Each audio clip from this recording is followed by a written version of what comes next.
Welcome, everybody, to the Superhumanistic podcast, where we talk about all things health and wellness as it relates to longevity. We are your hosts, David and Jessica. Make sure you hit that follow button on this podcast so you never miss another episode. And make sure that you tell someone that you love about this podcast so they can also live a longer, healthier, happier life. Last week, we talked about weight and the science of weight, more specifically BMI, some ways that you can start to control your weight, and also just some information on what happens if you don't take action now to make sure that you're at a healthy weight. This week, we are going to be focusing on the topic of longevity, more specifically the new emerging technologies that are coming out to help humans live up to 150 years old. So we're not just talking science fiction anymore, from genetic editing to cellular regeneration, from personalized medicine to AI-powered dynamics and diagnostics. There are all kinds of emerging technologies, and scientists do believe that as of right now, the first person to live up to 150 has already been born. So, what are these technologies? What's the real hype? What could be part of your future health journey? So let's get into it. The first thing that we want to talk about is rethinking aging. So for most of human history, aging has been seen as an inevitable. Wrinkles, weaker muscles, declining memory, we've accepted these all as changes and as part of life. But today, leading longevity scientists see aging not as an unstoppable fate, but as a disease, or more precisely, a collection of biological processes that can be slowed, halted, or maybe even reversed. The idea has given rise to what some are calling the longevity industry, projected to become $1 trillion sector by the 2030s. The question is, what's driving the surge, and what breakthroughs are already showing promise? So let's break down those key emerging technologies shaping the future of longevity, and I think you're going to jump into that right now. Yeah, I have a couple of interesting ways that scientists now are trying to extend our lives. When we first, were given this topic, when my husband first was like, oh, what about doing a podcast on this? I was like, I don't even know myself that I would want to live to 150. But after reading through some of this stuff, I was like, okay, maybe if I still kept my same everything, right? I'm not going to be a robot or some weird vampire.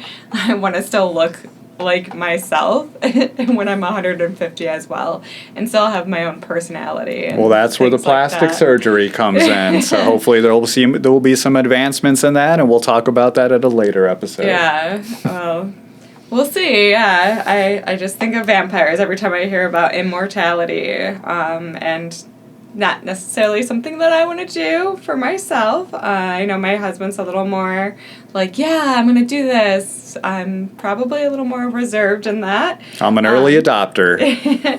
One of the ways, though, is they came up with this nanobot. So essentially what these nanobots would do they would live in our bodies. So having a tiny, tiny robot that's living in our bloodstream, and their job would be to find any disease or any illness within our blood to be able to kill that disease. So that's one way that it's going to help us to live a longer life. That's the part that I'm I don't know that I want a robot living in me, but hey. And that's the part where I'm all for it. If there's a little group of robots that can be like construction workers, just constantly repairing my cells and helping me live a healthier life, I'm all for it. It kind of reminds me of The Matrix a little bit, where Neo gets that robot in his stomach that's tracking him, and they have to suck it out. Yeah, so exactly. It's a little freaky, that's what this would be. Yeah, so I guess it's just a concept that I am not totally on board with myself yet. But reading through, that would be cool for cancer patients and people that are suffering from various lifelong diseases. If we could find this nanobot to be able to get rid of those diseases for those people to live not only a longer life, but a more like healthier life too. Like that would be cool for them. They also are trying to like program these bots to be able to repair damaged tissue as well. So I guess that would be not only the plastic surgery, but some of these bots being able to help us to look younger as well as feel younger. Another thing that was interesting is the organ transplants, and I know people need organ transplants, throughout life in general for various reasons, whether it be car accidents or they're really sick or something's failing in their body, right? But like to do it in the sense of I just want to keep living is kind of a new concept, at least for me. So basically these doctors are saying like, oh, we'll just put in new organs into the body once your organs start to get old or damaged, and past the point of being able to repair them. They would do like this organ transplant and create some synthetic organs. The only issue with that is that our bodies are programmed to fight off things that aren't supposed to be in our bodies. So if I have like this robot in my body or another person's organ that isn't supposed to be in my body, our body natural instinct is to like fight that off. So they're still doing a lot of different experiments with this and like trials and tests to see like how this could even happen, but essentially they're thinking about putting organs into our bodies, obviously with consent, but organs in our bodies to help us to be able to live a longer life, not just for people who are needing organ transplants. And then stem cell therapy. So stem cell therapy is when a single stem cell is transplanted again and then can regenerate and substitute any injured tissue. So they're looking into some of that stem cell therapy to be able to take out those tissues in our body or cells in our body that have declined. Did you have more for stem cell, I believe? Yeah, I think, gene editing and gene therapy kind of fall into that realm as well. There's a tool that many of you may have heard of called CRISPR, CRISPR. It's a powerful gene editing technology. It allows scientists to precisely alter DNA, correcting mutations that cause disease. In longevity, researchers are exploring ways to repair age-related genetic damage, enhance cellular repair functions, or turn off genes that accelerate aging. So a real-world example of that, in 2023, scientists successfully used gene therapy in mice to extend lifespan by 25%, and human trials are on the horizon. So that's a great way closer than we think to help repair those internal genes and keep yourself looking younger. Something else that makes up our body would be plasma. I know, like, my brother actually used to donate plasma. I think that's what it is, where they take, like, whatever from the liquid from your bones. All my college buddies donated plasma. Like, it's great so way to make money in college. Not sure I would do it, but hey, sometimes I guess you need a little extra money. But essentially, it's called plasma exchange therapy. So with this therapy, you're removing a person's plasma, but then replacing that plasma with toxin-free substitute. So, like, you're starting as if you were just born, essentially, because you don't have any toxins then in your plasma. So it then is healing your body and making it as if it were brand new. And then another thing that they came up with, and I know you have a lot on this too, is that digital immortality. So, like, taking our conscious from us, taking whether you believe spirit or our personality, like what makes us who we are and unique to who we are, and transferring that to like some sort of AI system or AI version of ourselves. This really freaks me out. I don't know. It's like, okay, I've seen too many of those like iRobot movies where robots take over the world, so how can I trust that my actual personality is going to be in this thing? seems weird to me. Yeah, that would be very odd. That reminds me of the RoboCop, where they tried to take a dead police officer and turn him into a robot, and it still kind of had flashbacks of his own life and his personality. So, yeah, that's a little bit weird. I'd rather try to keep my own self healthy and alive, and that be that. Right, exactly. Did you have anything more? So that's really it for me with the like digital immortality and the different systems that are out there currently. Yeah, I had a couple more things. I did want to talk about senolytics and cellular rejuvenation. As we age, we accumulate senescent cells. Those are often called zombie cells. And these are damaged cells that no longer function, but then they don't die off. They contribute to inflammation and age-related diseases. Enter senolytics, drugs designed to clear out these zombie cells. So one drug that's already out there called dasatinib, originally developed for cancer, is now being tested to remove senescent cells, and early studies show it improves physical function in older adults. So there's a lot of great emerging medications as well. You were mentioning AI and how that might allow you to kind of live on by taking your personality and putting it into a machine, essentially.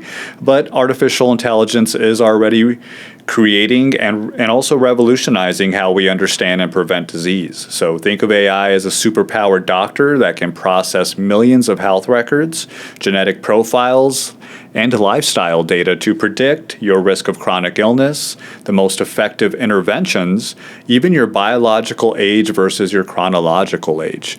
So there's already companies out there. One of them is called Altos Labs and Deep Genomics are using AI to develop custom longevity drugs, while digital twins, virtual models of your body, may one day help you treat and also really trying them in real life. So some great companies out there that are trying to advance those technologies as well. And then we've talked about this in previous episodes about just those wearables and the continuous monitoring of things like your sleep, your heart rate, and so on and so forth. There's a lot of other emerging companies that are just creating more advancements in that realm.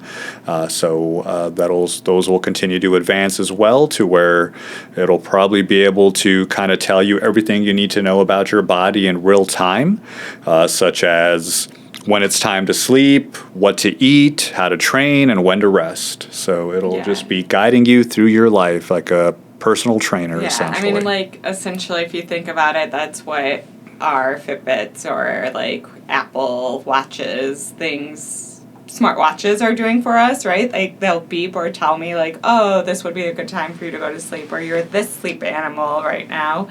So I think that's kind of that wearable technology. Of course, a little bit more advanced in what they are able to tell us. But for me, that's more realistic to add those years to my life instead of transferring my conscious to like a robot. So yeah, there you go. So basically, though, we want to now get into what can you do now. There's a lot of the future is exciting, a lot of great technologies coming out, but here's what we can do today to continue to live longer lives, and that's going to be getting back to the basics that we talk about all the time. Exercising regularly, especially strength training and that zone 2 cardio. A lot of benefits when it comes to strength training, so go back and listen to one of our previous episodes about that. You got to prioritize your sleep. Deep restorative sleep is really the best anti-aging therapy. I know when I didn't get good sleep in my 20s and early 30s because maybe I was out late at night, things like that, I really started to notice the impact on everything from my mood to my appetite to muscle recovery. So we know we try to definitely get our sleep. It's a priority for us, especially as we're getting older. Eating well, of course, like making sure that we have foods with antioxidants in it that are already going to work for our cells and the benefit of our cells. And then like different targeted therapies are out there as well right now. So like the red light therapy, even putting on like the blue light on our phones at night to protect your eyes, different like face creams and things that you can start to put on and use regularly to help our skin look younger too. All right. And then definitely practice caloric moderation. Some intermittent fasting and plant-heavy diets show strong results. Reduce that chronic inflammation through stress reduction, healthy fats, and avoiding ultra-processed foods. And then, as we mentioned, use those wearables to track your data, get blood panels, and also understand your own biology. All right, and that's about all I had when it comes to the topics here for today. So, will we all be living to 120? Maybe more and more, but more importantly, we now have tools to extend our health span, the number of years we feel strong, sharp, and full of life. So make sure that you go out there and you follow Superhumanistic on everything for more health and wellness tips. And make sure you hit that follow button on this podcast. We want you to go out there and be able to be healthy, eat right, look at those emerging technologies so you can hopefully one day live to be 150 and be more superhumanistic. We'll see you next time. Bye.